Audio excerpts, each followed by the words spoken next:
dia, sejam... Pois bem, hoje nós vamos estudar a pilha de John Daniel. E, basicamente, essa pilha, ela consiste em você mergulhar duas barras de metais. Então, está aqui a solução. Eu vou ter que mudar a cor para facilitar a visualização. Um outro recipiente. Dentro desses recipientes, nós vamos colocar as barras do metal.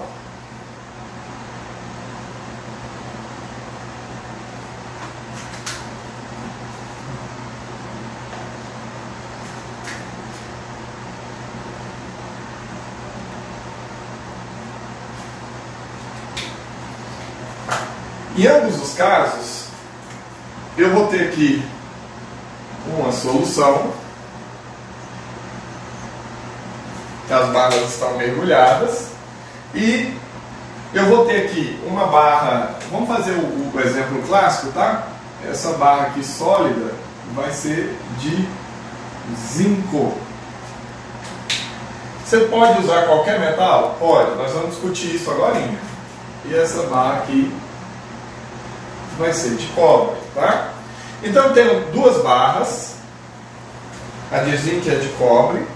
Agora pergunto-lhes, lembram quando nós contamos sobre o Alessandro Volta, que ele explicou a condução de corrente elétrica a partir dos tecidos musculares das rãs dos experimentos de Luigi Galvani, que Luigi Galvani acreditava que os músculos tinham energia, funcionavam como uma espécie de bateria, que guardava uma energia que depois ela dava, né, as descargas.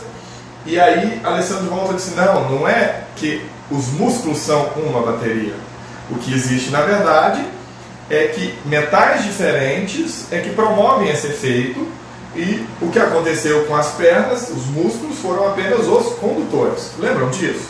Pois bem, então voltamos para esse experimento com metais diferentes. Alessandro Volta usou outros metais, mas pode ser esse aí. Alguns livros vão trazer esses metais, mas não foram eles não.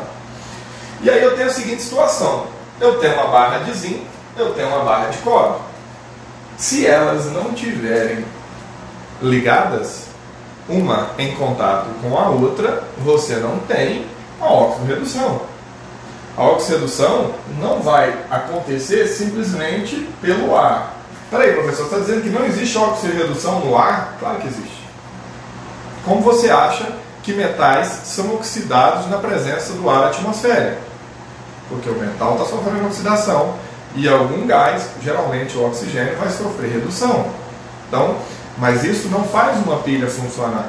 Isso vai acontecer na superfície do metal. Eu estou dizendo aqui, ó, para que o zinco sofra oxidação e o cobre sofra redução. E aí você pode perguntar, pode ser ao contrário? Não pode ser ao contrário, eu já vou explicar por quê. É preciso que nós tenhamos contato entre os eletrodos. Esse M aqui, ó, representa um multímetro, tá? Ah, professor, o que é um multímetro? O multímetro é um equipamento que tem polivalência. Se você colocar um amperímetro, ele vai medir corrente. Se você colocar um voltímetro, ele vai medir a diferença de potencial. Enfim, multímetro mede. Poderia ser uma luz de LED, poderia ser, filhos, qualquer coisa que vai indicar que houve corrente elétrica, um equipamento eletroeletrônico que funcione nessa voltagem, tá? Pois bem, nós sabemos que o zinco vai sofrer oxidação e o cobre vai sofrer redução, e agora eu já vou te mostrar o porquê que eu sei disso. Mas tem um outro detalhe. Essa barra de zinco está mergulhada numa solução de sulfato de zinco, Zn2+, aquoso, mais SO4, 2- também aquoso. Certo? Por que nós colocamos zinco em sulfato de zinco? Porque você já aprendeu que se eu colocar em metais diferentes, que vai acontecer?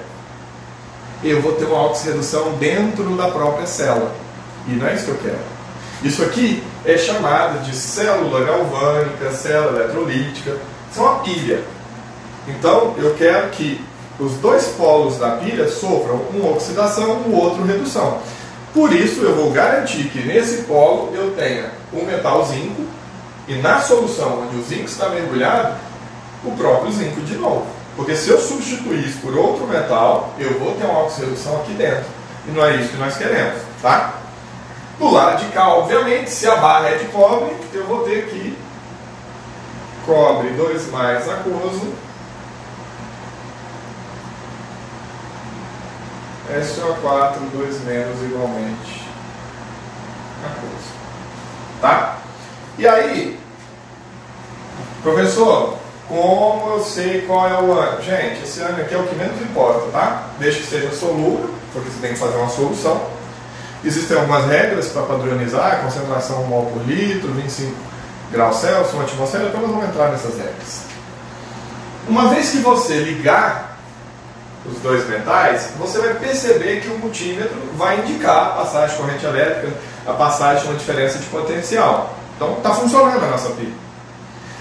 O que de fato está acontecendo? Bom, o que está acontecendo é o seguinte: nessa parte de cada pilha, eu vou ter dois, e aí agora eu vou entrar num assunto importante. Nós precisamos determinar os potenciais padrões. Isso é feito de maneira experimental. Ora, o que é uma pilha? A pilha é um gerador onde eu tenho energia potencial química sendo transformada em energia elétrica. Eu tenho uma transformação de energia aqui. Essa energia potencial química vem dos arranjos, dessa interação com a energia de ionização de perder, com a afinidade eletrônica e receber elétron. Isso aí vai ser interpretado no número de oxidação. Então, repare, essas pilhas têm uma tendência, esses metais têm uma tendência. Uma tendência maior de perder, outra tendência maior em receber. Mas a gente não sabia o quanto isso valeria, quanto seria isso. Na química, quando a gente não sabe as coisas, é porque é difícil medir as coisas na natureza, a gente tem mania de padronizar. Por exemplo, lá em termoquímica, vocês estudaram que toda substância simples possui a entalpia, né, igual a zero, a energia igual a zero. A entalpia quando você vai estudar a entalpia de formação, você tem que fazer a formação de uma substância composta a partir de substâncias simples. E aí você vai padronizar que substâncias simples possuem entalpia igual a zero. Se eu tenho os reagentes igual a zero, significa que toda variação de entalpia que envolve quebra de ligação dos reagentes e formação de ligação dos produtos, eu vou considerar só como produto. Porque senão, o que eu medi ali foi a diferença de entalpia. Entretanto, para que a gente possa atribuir valores às coisas, a gente definiu como um padrão chamar substâncias simples ali nos reagentes como sendo a entalpia igual a zero. Logo, a variação de entalpia ficou sendo somente a entalpia dos produtos, e a gente pôde criar uma tabela em função desses resultados. Assim é aqui. Dois metais juntos vão conduzir corrente elétrica. Mas a gente precisou de chamar alguém de zero. Quem foi o nosso zero? Tá? Nós padronizamos aí, e o nosso zero foi o hidrogênio. Então, o hidrogênio gasoso a 25 graus Celsius, 1 atmosfera, o que a gente fez com ele? Nós chamamos ele de zero. E tudo, os outros metais, nós fizemos a reação com ele. É claro que o multímetro, né, ia apresentar a diferença de potencial dos dois elementos. Mas como nós chamamos o hidrogênio de zero, de quem ficou sendo a diferença? Só do outro metal. E a gente pôde também criar uma tabela. Certo? Então, se você olhar a tabela, vai estar assim, ó, potencial padrão de redução do potencial padrão de redução do cobre igual a mais 0,34 volts. Potencial, tá? Esse grau aqui em cima significa padrão. Significa que essa medida foi extraída a partir de um padrão. Existem regras atribuídas a este padrão de redução do zinco menos 0,76 volt. Tá, então, mais uma vez, da onde saiu esses valores? Esses valores saíram da reação de oxi-redução, tanto do zinco quanto do cobre, com o hidrogênio. Então, com o hidrogênio, o zinco oxidou frente ao hidrogênio, a diferença de potencial aferida foi de 0,76 volts, significa que ele tem tendência a oxidar e o hidrogênio a reduzir, e já com o cobre e o hidrogênio aconteceu o contrário, o hidrogênio oxidou e o cobre reduziu, e a diferença de potencial foi de mais 0,34 volts, porque nesse caso o cobre reduziu. Pronto, então nós temos aqui, nós vamos trabalhar com os valores em padrão. Primeira coisa, se eu quero olhar a competição deles em reduzir ou em oxidar, eu preciso olhar os dois potenciais fazendo a mesma coisa.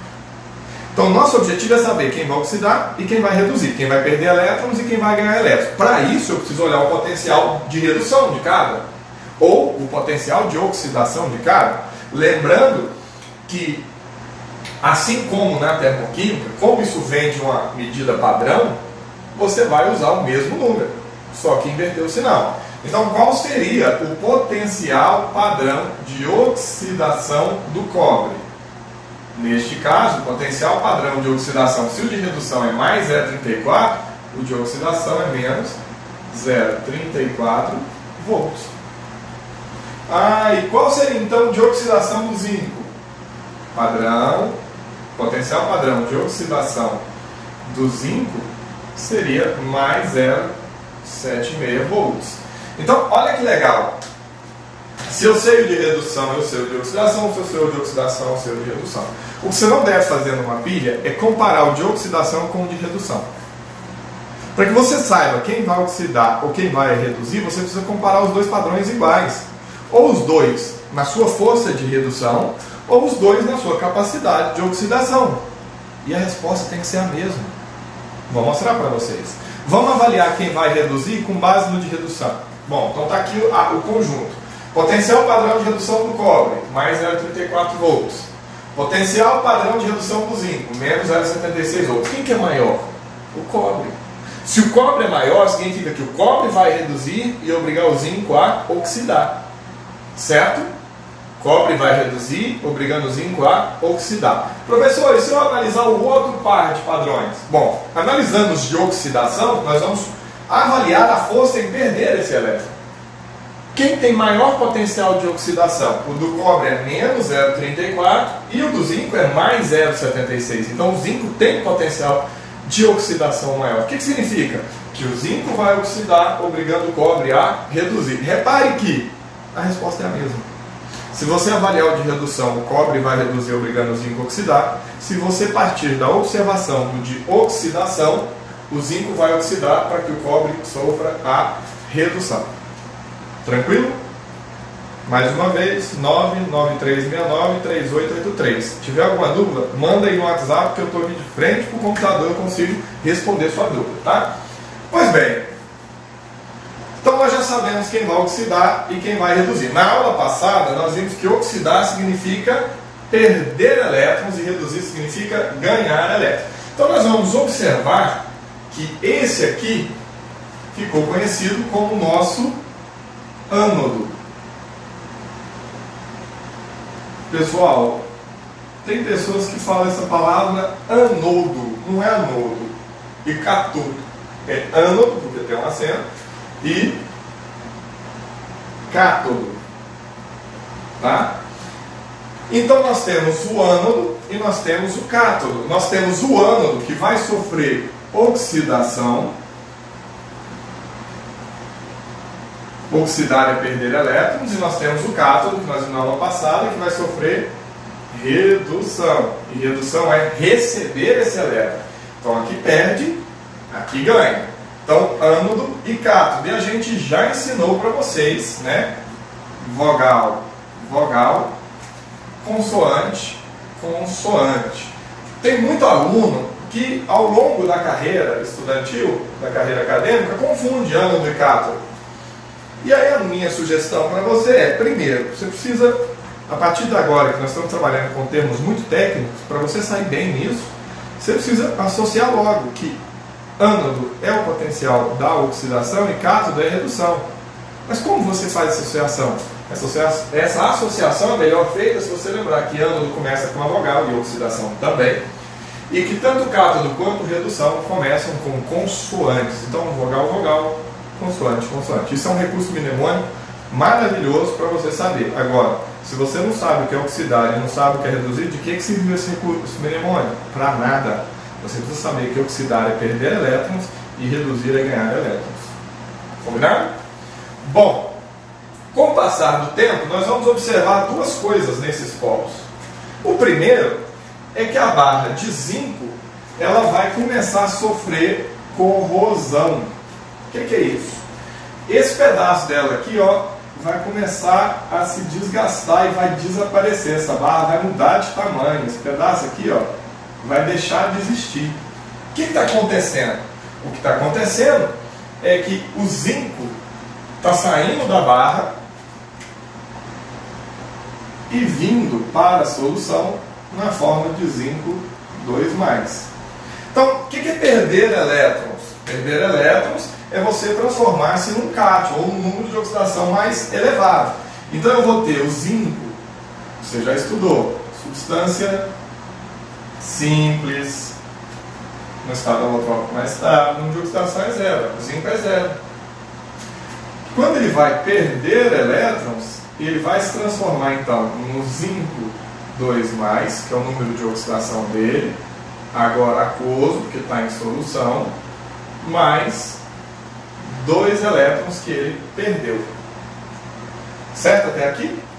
Tranquilo? Pois bem, já na outra barra, o que nós vamos observar é que se essa está diminuindo o tamanho, a outra vai aumentar de tamanho. Essa diminui, oxida, a de lá aumenta de tamanho, porque está ocorrendo a deposição de cobre 2+ na barra.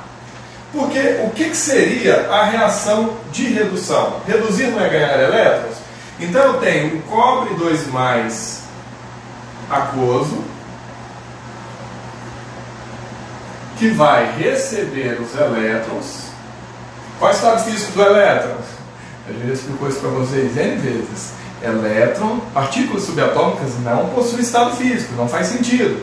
Você fala estado físico da substância, um conjunto, um agregado de átomos, prótons, elétrons e nêutrons, que são partículas subatômicas, não possuem estado físico, tá?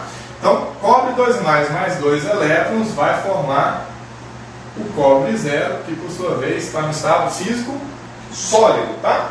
Então, o que eu tenho aqui? O que eu tenho aqui é o que a gente vai chamar de semi-reação de oxidação e embaixo, semi-reação de redução. Por que semi-reação? Porque não tem jeito de oxidar se não tiver alguém para reduzir. Claro que ela não acontece assim sozinha, tá? Eu não escrevi a equação global da pilha ainda, nós só estamos mostrando como seriam os processos da semi-reação. Então eu tenho o zinco 0 nesse polo da oxidação, que é o ânodo, ele está sólido na barra.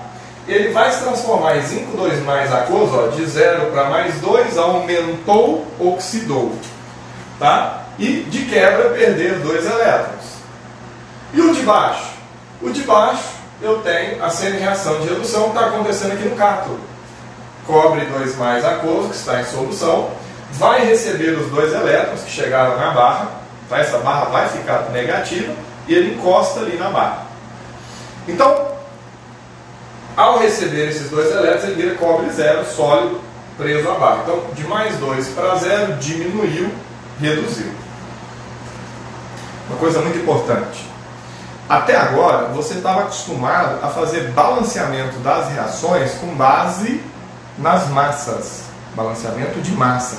Ou seja, o mesmo número de átomos antes tem que ser igual ao número de átomos depois, utilizando-se da lei ponderal de Lavoisier na conservação das massas. Lembra daquela frasinha, na natureza, nada se cria, nada se cria, tudo se transforma? Pois bem, aqui agora você tem que lançar a mão de um balanço de cargas. O enfoque não é o balanço de massa, tem que ter, tá? A gente não está aqui revogando a lei de Lavoisier, nós estamos dizendo que ele existe. E aqui também vamos obedecer à lei de Lavoisier. Mas, primeiro, você precisa fazer um balanço de cargas. O mesmo número de elétrons perdidos precisa ser igual ao número de elétrons recebidos. Lembre-se, para alguém oxidar, alguém precisa reduzir. Porque a energia que vai da oxidação, da perda do elétron, e esse processo absorve energia para o elétron sair, tem que vir da afinidade eletrônica, de quem reduz, recebe o elétron e libera, portanto, energia. Lembram disso lá das propriedades periódicas da tabela periódica? Por exemplo, a energia de ionização, potencial de ionização, afinidade eletrônica, isso está sendo aplicado aqui. Tudo bem que nós seguimos um outro padrão, nós não estamos avaliando, tá, com base na afinidade eletrônica, mas é isso que está acontecendo. Quando um átomo ganha elétron na afinidade eletrônica, quando o átomo perde elétron na energia de ionização. Ah, professor, mas a definição requer estado gasoso. Beleza, aqui não é um estado gasoso, significa que aquele valor de energia não vai ser aplicado nesse caso. Porém, é o mesmo processo. É o mesmo princípio. E não se esqueçam, esse potencial padrão foi feito com base numa reação de óxido-redução. E aí nós vamos usar aquele padrão ali. O que nós temos nessa pilha? Energia potencial química, a reação química está acontecendo, sendo transformada em energia elétrica. Então, neste momento, se você me assiste por um notebook, se você me assiste por um celular, desde que eles não estejam conectados à tomada, eu já vou explicar por quê, eles estão transformando a energia potencial química de uma óxido-redução que está acontecendo na bateria e transformando em energia elétrica. Agora você vai entender por que seu celular descarrega sozinho. Então reparem, está aqui a semi-reação de oxidação, está aqui a semi-reação de redução. O que está acontecendo é que elétrons estão fazendo este caminho, tá? Isso aqui não é uma corrente, lembrando que pilhas, tá? Produzem corrente contínua e não alternada. Vocês vão estudar isso em eletromagnetismo, qual a diferença de uma corrente contínua, um fluxo, tá, de elétron, alternada, que esse fluxo vai oscilando. Vocês vão estudar isso com o professor de física.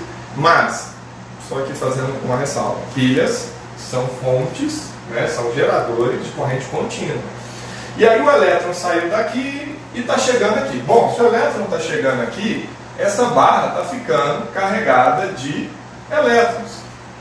Lembra quando vocês estudaram as ligações metálicas? Como que esses cobres estão juntos? Bom, eu sempre desenho para vocês o mais simples, que é o cubo simples, que é para facilitar a vida. Lembrando, tá, que existem 7 variações dessa geometria. Alguns livros vão trazer 12, outros livros vão trazer mais de 12, enfim. No último curso que eu estou terminando agora, do professor Donald Salway, lá do MIT, ele vai dizer que são 7 arranjos geométricos, podemos transformar em até 14, eu não vou entrar nisso, na forma de Miller. Mas 7 unidades bravais não vem ao caso. Mas vamos pegar mais simples, que é o cubo simples. Você está acostumado a me ver desenhar o cubo simples, onde cada átomo do metal estaria num vértice aqui. Aí tem cubo de corpo centrado, tem cubo de face centrada, tem hexagonal compacto, tem rômbico, tetraédrico, tetragonal. Tetragonal parece muito um cubo, só que você, na verdade, vai puxar me fugiu agora do nome da figura geométrica, agora eu lembro. Enfim, quando você alarga, você estica as arestas de um cubo. Ah, meu Deus do céu. Enfim, mas vocês já lembraram. Bom, como que está aqui essa estrutura? Como que está essa estrutura?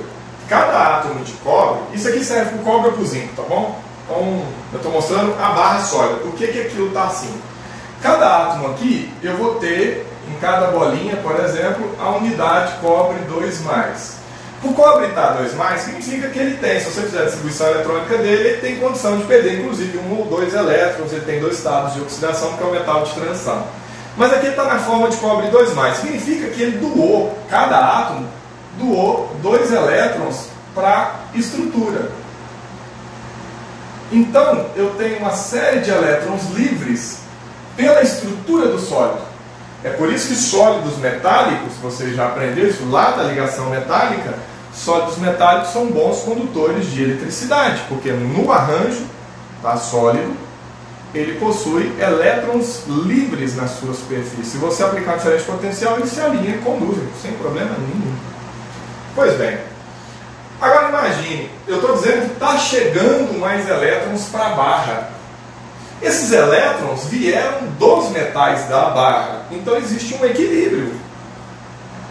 Existe um equilíbrio. Aquela barra ali é eletricamente neutra. Ora, cada cobre 2+, doou 2 elétrons. Então eu tenho 2 elétrons negativos para cada átomo de cobre. Isso explica uma série de propriedades do metal.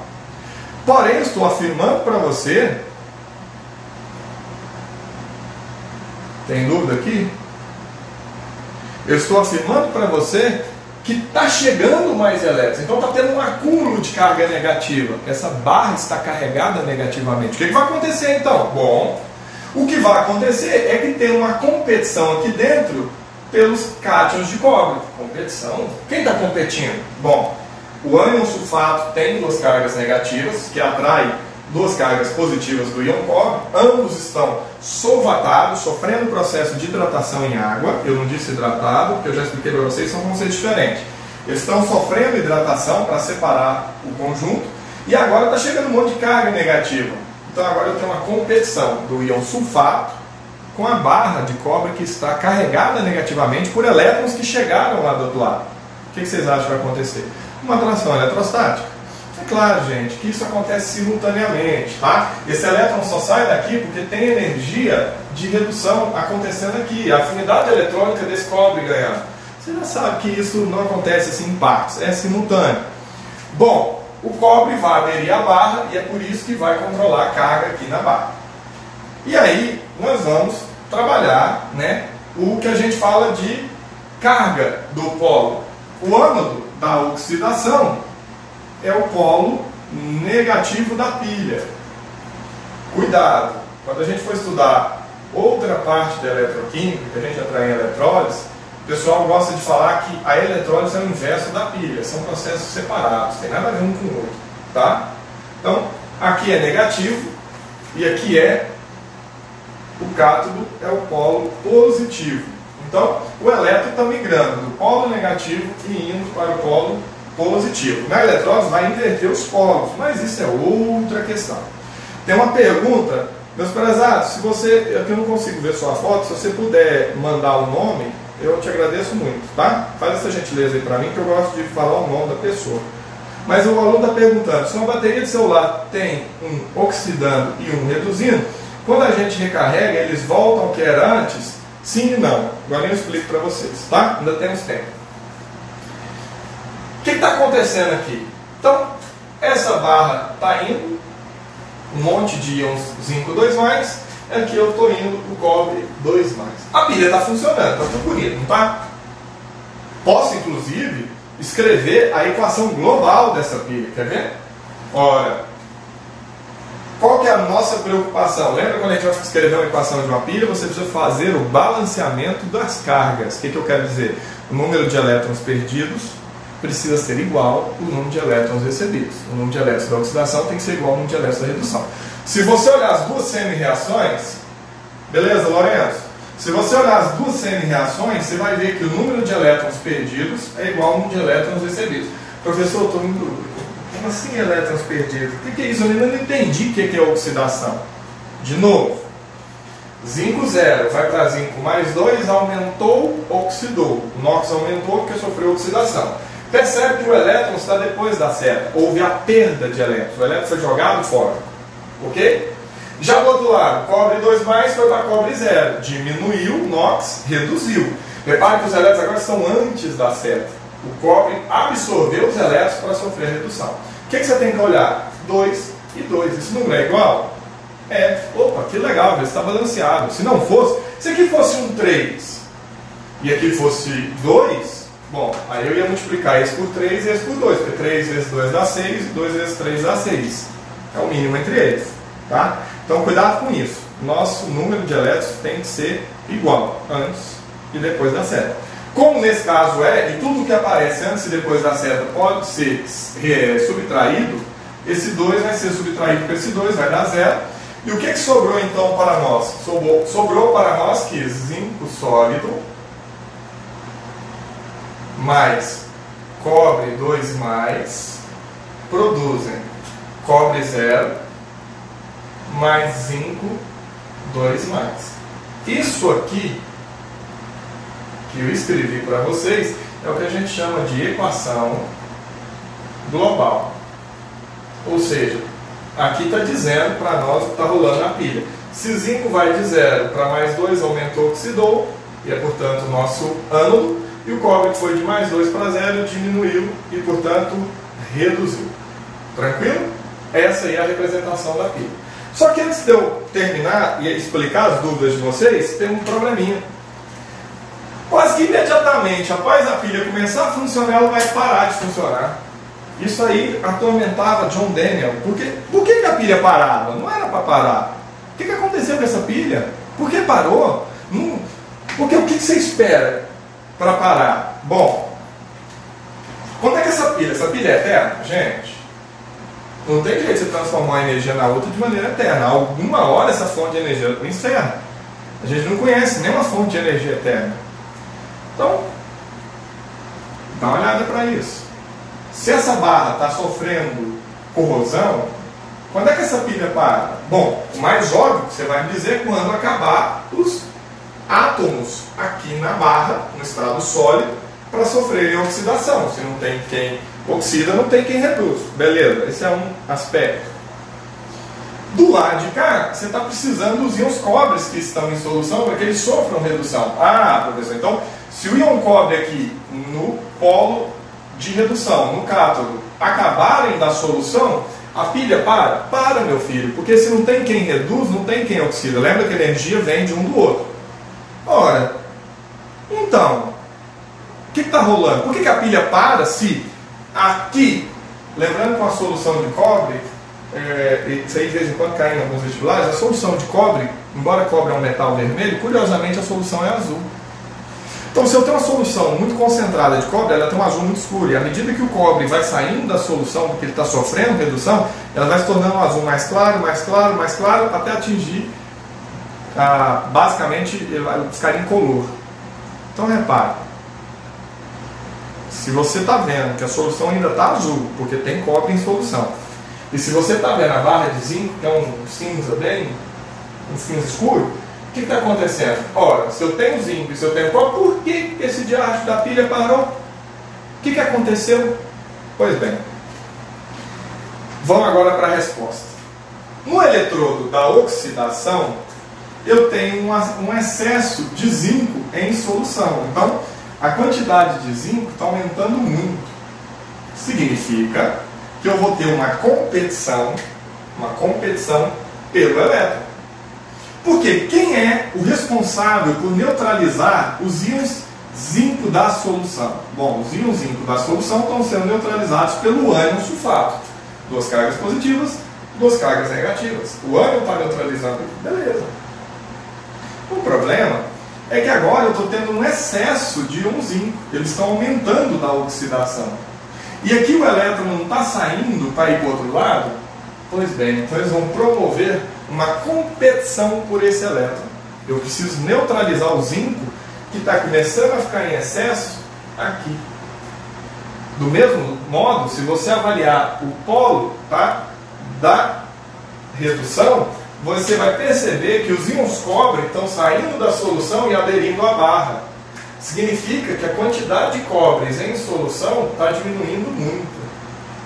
Obviamente que eu também vou ter uma competição por esses íons cobre, porque agora eu tenho ânion sulfato negativo em solução e elétrons que estão chegando na barra. Então eu tenho 2 coisas negativas, o ânion e os elétrons que estão na barra, competindo pelo íon cobre que está em solução. Então nós precisamos promover a neutralização dos eletrodos. Você precisa neutralizar os íons que estão nesse eletrodo. No caso do ânodo, eu preciso neutralizar o excesso de zinco.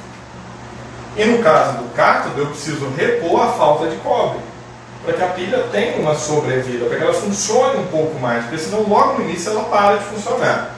Para isso, eles pensaram numa solução muito interessante, que foi eles colocaram um tubo de vidro Obviamente que esse tubo de vidro tem que estar em contato com as soluções, ok? É por isso que a gente pôs isso. Aqui eles põem uma substância porosa, pode ser um algodão, e aqui dentro nós vamos usar uma solução muito concentrada de um sal. Qualquer, um sal solúvel, tá? Pode ser, por exemplo, o cloreto de potássio. Pode ser o cloreto de sódio também. Cloreto de sódio, tá? Como isso foi uma solução concentrada, eu dei uma, obviamente tem aceitar a coisa, por isso que eu já pus na forma iônica. O que eu estou promovendo? Bom, aqui não está ficando muito positivo. O ânodo é o polo negativo da pilha, ele está ficando muito positivo pelo excesso de zinco. Então, o íon cloreto vai naturalmente migrar para esse eletrodo para neutralizar o zinco e dar a sobrevida para a pilha. Em contrapartida, o íon sódio vai migrar, né, o íon positivo vai migrar para o cátodo, vai aparecer aqui, tá, para neutralizar esse cara aqui, ó, o íon sulfato. Então aqui o cloreto vem neutralizar o excesso de zinco e ali o sódio vem neutralizar o excesso de sulfato. Por que a gente precisa neutralizar? Para diminuir a competição desses íons pelos elétrons da barra, deixando eles só para oxidar e reduzir, tá? Nós já vamos apagar. E aí tem um detalhe. Uma outra forma de eu representar essa mesma pilha, porque olhando assim, ó, gente, eletroquímica é um assunto que cai muito no Enem. Cai muito no Enem. E cai na forma de eletrólise, nós vamos discutir isso, a galvanoplastia, mas ele cai também na forma de pilhas. E repare, esse desenho é extremamente complexo. Tem vestibulares que põem o desenho, tem vestibulares que usam uma outra representação para a pilha. Eu não coloquei ânodo e cátodo, quem oxidou e quem reduziu. Eu posso representar toda essa pilha que vocês estão vendo simplesmente com isso aqui, ó. Eu posso escrever isso aqui, ó. Zinco 0 barra zinco 2 mais. O que eu estou mostrando aqui? O ânodo, de 0 para mais 2 aumentou, oxidou, barra, para separar, tá? E agora eu mostro a redução. Cobre 2 mais, barra, cobre 0. Só isso aqui que está em laranja, vamos apagar esse excesso de barra. Só isso aqui que está em laranja já representa para nós uma pilha de Daniell, tá? Então repare, tem vestibular que põe para você essa imagem, e aí fica fácil você lembrar. Tem vestibular que representa a pilha de Daniell com base nisso. E é a mesma coisa. Aqui você está mostrando o ânodo que sofreu oxidação, aqui você está mostrando o cátodo que sofreu a redução. Essa dupla barra é apenas para separar as células eletroquímicas, não para mostrar ponte salina. Você tem que lembrar que tem a ponte salina. E aí nesse caso ele comentaria, tá, sobre a ponte salina. Pois bem, tá aí. Eu vou deixar você fazer um print porque eu preciso editar esse vídeo para ele ir para o canal do YouTube. Isso vai gastar um tempo. Meu filho ele me ajudou bastante nisso, mas agora ele mergulhou em bastante aula online, então tá mais difícil. Vou pedir para que você faça um print da tela para você dar uma estudada. Isso aí está no seu livro, tá? Isso aí está no nosso livro. E o livro já está com acesso online, tá? Então vou apagar o quadro em 3, 2, 1, tiro o print, vamos lá. Vou apagar aqui a pilha de Daniell, porque agora eu vou entrar num cálculo da diferença de potencial. E eu vou deixar a nossa equação mais pesada para o final, tá? A nossa equação, que é a equação de Nernst, que usa para calcular aí a concentração da pilha, em uso, enfim. E aí eu vou esclarecer algumas coisas aqui que eu aprendi ao longo da minha caminhada aí acadêmica. Por que físicos e químicos tratam pilhas com comportamentos e cálculos diferentes, vocês já vão entender. E aí surge para nós, tá, a força eletromotriz. Força eletromotriz. Tá? O que é a força eletromotriz? É a força que, a partir da energia potencial química, gerando uma potência elétrica, gera na pilha a capacidade de realizar trabalho. Então, repare, uma coisa é quando o sistema realiza trabalho. Outra coisa é quando você realiza trabalho sobre o sistema. Então aqui eu estou mostrando para você que o sistema vai realizar trabalho. Ou seja, eles vão usar a energia potencial química para transformar isso numa energia elétrica que vai fazer funcionar o equipamento, que vai realizar um trabalho. Certo? Então a força eletromotriz vai ser igual à diferença de potencial da pilha, sempre. Na física é associado ainda com uma questão de resistência interna da pilha. Então ali a força eletromotriz seria a diferença de potencial menos a resistência interna do gerador. Lógico que tudo que tem a passagem de corrente elétrica tem uma resistência, oferece uma perda, tá? Na forma de calor, inclusive parte da energia elétrica é perdida na forma de calor, e é por isso que você tem a queda, né, no potencial. Então, você já viu quando você vai usar uma resistência elétrica muito grande, muito intensa? Por exemplo, um chuveiro elétrico que tem vários níveis, né, de aquecimento, porque ele tem, obviamente, uma resistência elétrica mais intensa. Dependendo da sua instalação elétrica, desarma a casa inteira. Já viram isso? Ou ainda, se você compra uma churrasqueira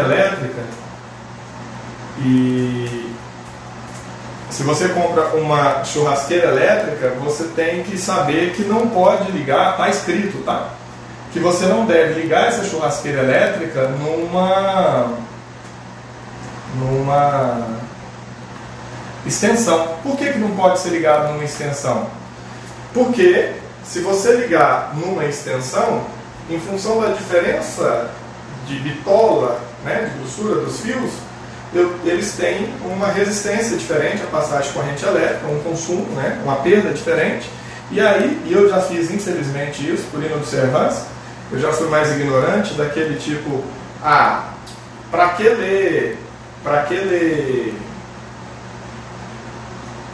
ler o manual de instrução? Não serve para nada. Vou ler manual não. Pois bem, pus fogo numa extensão com essa história.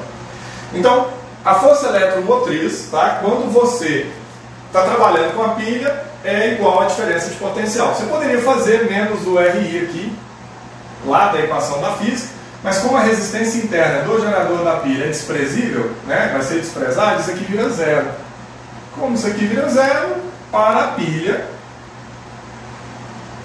a força eletromotriz é igual à diferença de potencial. Tudo bem?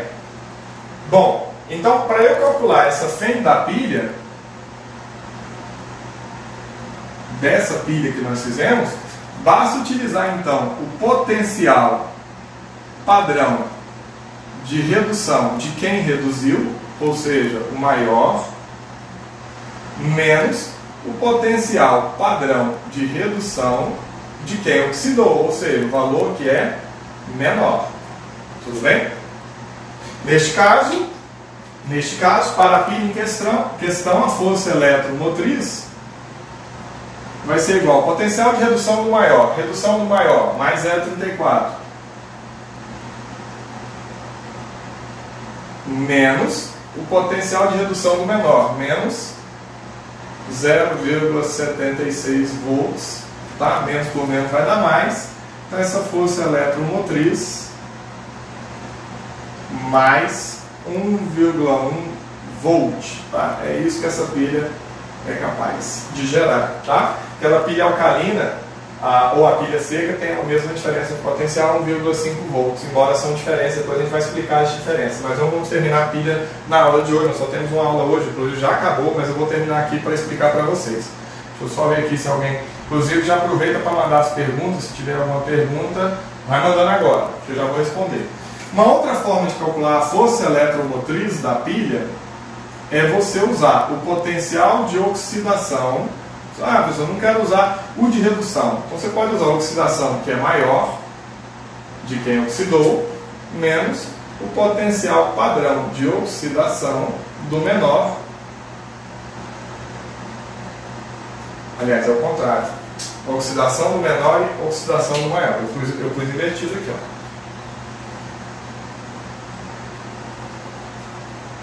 Não, tá certo. Falei bobagem. É redução do maior, redução do menor. Tá certo. É maior e menor mesmo. Falei bobagem. Desculpa.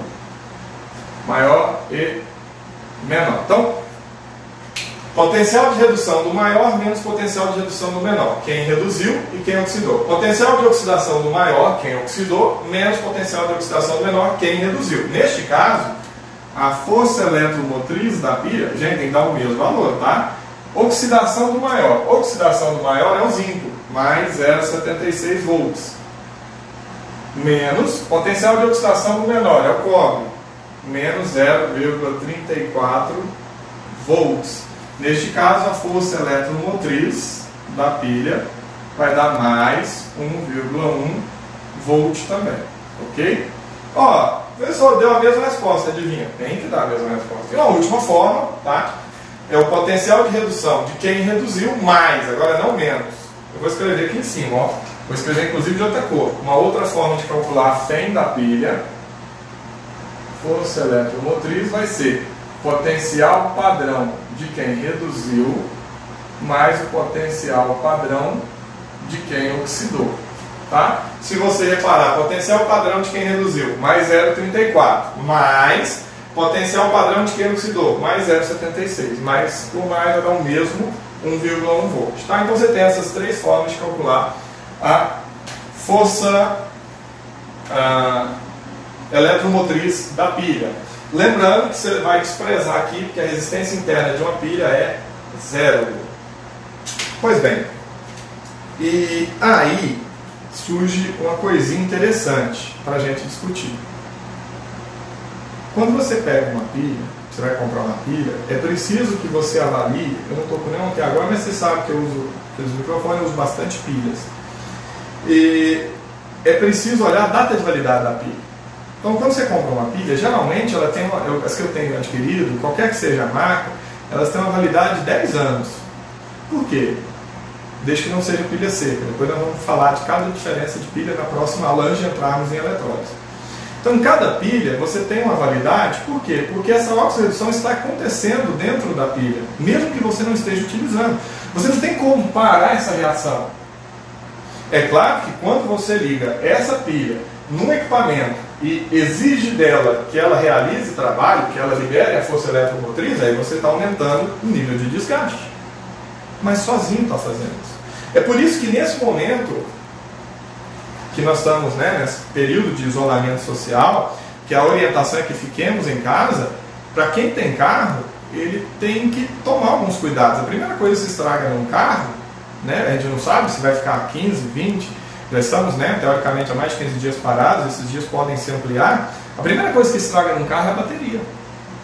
Sobretudo se ela estiver no final da vida útil dela, que é de 2 a 3 anos, a depender do fabricante. Depois eu vou explicar também a pilha de carro, que é uma das melhores pilhas já inventadas. Mas lá chama bateria. Eu já expliquei para você que a diferença de pilha e bateria é só comercial. Aquela bateria de carro é uma pilha, um conjunto de pilhas em série. Então, pelo amor de Deus. Quimicamente, se a energia potencial química é transformada em energia elétrica, é pilha, e ponto, independente do formato. Então aquela pilha é uma das melhores já inventadas até os dias de hoje, por isso que a gente utiliza muito. Tem outras mais modernas? Tem outras mais modernas, mas são muito mais caras. Depois nós vamos discutir por que aquela pilha do carro que liga e desliga sozinho, ela é bem mais cara, a bateria dela é bem mais cara, então vamos entrar nesses méritos. Porém, repare, se você deixa o carro desligado, significa que dentro da bateria do carro não estão acontecendo as trocas. Primeiro que o próprio carro tem alguns equipamentos, relógio, som, que tem memória, enfim, que tem um consumo, o próprio módulo, gasta-se normalmente a bateria. Então, de tempo em tempo, você precisa pegar o carro, tirar ele da garagem. Olha para mim, pelo amor de Deus, tira da garagem. Garagem não é lugar de ligar carro e deixar carro ligado, porque vai produzir muito dióxido, muito monóxido, porque agora está no ambiente fechado, a combustão está com a estequiometria comprometida. O que você vai provocar? Você pode provocar um envenenamento, a morte doce, que a gente já explicou para você. Então precisa tirar o carro da garagem, ela tem que estar, o carro precisa estar no local aberto. Funcione o carro, deixe o carro funcionar aí por 15, 20 minutos. Cara, dá uma volta na cidade, fecha os seus vidros, higienize sua mão, leve seu álcool em gel, dá uma volta na cidade, dá uma passeada pela cidade, deu uns 15 minutos, deixa o carro funcionando, andando, volta para a garagem, desliga o carro, higieniza suas mãos, pronto, você não vai se contaminar se fizer isso. Não deve você parar na distribuidora e depois. Não estou falando disso. Então, a pilha, ela tem então, quando você vai comprar uma pilha, ela tem uma data de validade. Quando é que a pilha descarrega? A pilha descarrega o seu celular. Se você não está usando o celular e ele está ligado, ele está consumindo energia potencial química e energia elétrica e isso está fazendo ele funcionar. O problema é que se você começa a usar ele demais, quer seja agora que eu estou gravando uma live, quer seja quando você está mandando mensagem, você está usando o equipamento, ele aumenta o consumo, porque você aumenta o processamento de dados, e ele aumenta o consumo de energia elétrica. Logo, a sua bateria vai durar menos naquele dia, ela vai descarregar mais rápido. Quando ela descarregar, curiosamente, tá? E aí eu já vou responder que nós já acabamos nossa aula há muito tempo, eu não vi nenhuma pergunta, então vou terminar. Estou respondendo a do Lorenzo ainda. Curiosamente, a pilha recarregável e a pilha não recarregável tem a ver com reversibilidade do processo. Por isso, quando você compra uma pilha não recarregável, uma pilha alcalina, uma pilha seca, aquela amarelinha, está escrito nela, não submeter a uma corrente elétrica, não submeter a um processo de recarga sob risco de explosão. Depois nós vamos explicar o porquê que elas explodem. Não deve colocar ela para recarregar. Você só pode colocar para recarregar pilhas que tenham reações de óxido de redução que são reversíveis. E na pilha, o que vai acontecer? Vai chegar um momento que o eletrodo de oxidação e redução vão atingir em níveis que eles vão promover, tá, o equilíbrio. Então, o polo que oxida do ânodo volta a reduzir, sozinho, na mesma velocidade que o polo que reduz volta a oxidar. Qual a diferença? Bom, a diferença é que quando essa pilha entra em equilíbrio, a diferença de potencial vira zero, porque você não está vendo fluxo de elétrons. Porque na mesma velocidade que ele vai, ele regressa, então você não vê o fluxo. O que significa? Que se a diferença de potencial é zero, né, eu não tenho uma corrente elétrica, a pilha, a força eletromotriz da pilha também é quanto? Zero. Se eu não tenho força eletromotriz, seu equipamento vai funcionar? Não vai. Quando você chega em casa, você conecta sua pilha recarregável, você conecta a sua bateria, o celular é uma tomada. Agora, perceba, você vai fazer o sistema realizar trabalho sobre o seu aparelho. Porque você está consumindo energia elétrica para fazer o polo da oxidação reduzir e fazer o da redução oxidar. Depois nós vamos explicar isso. Com isso, você volta, você transformando energia elétrica em energia potencial química. Você recarregou sua bateria. E daqui a pouco ela está pronta para uso de novo. Depois nós vamos explicar isso com mais calma. Tem toda uma historinha, por que hoje nós conseguimos fazer a recarga rápida. Antes de recarregar um celular durava quase 8 horas. Eu tinha que passar a noite carregando. Hoje você liga, né, esses mais modernos, o meu mesmo, é um dos celulares das últimas gerações da Samsung, ele recarrega em 30 minutos. Com a carga de 30 minutos, a bateria volta a 80% de carga. Então isso é muito rápido. O que mudou? Nós vamos explicar. Tá? Na acepção das cargas, na voltagem, na possibilidade de passar uma corrente maior, a voltagem é a mesma, está aumentando é a corrente. Certo? Então, um beijo no coração e até lá.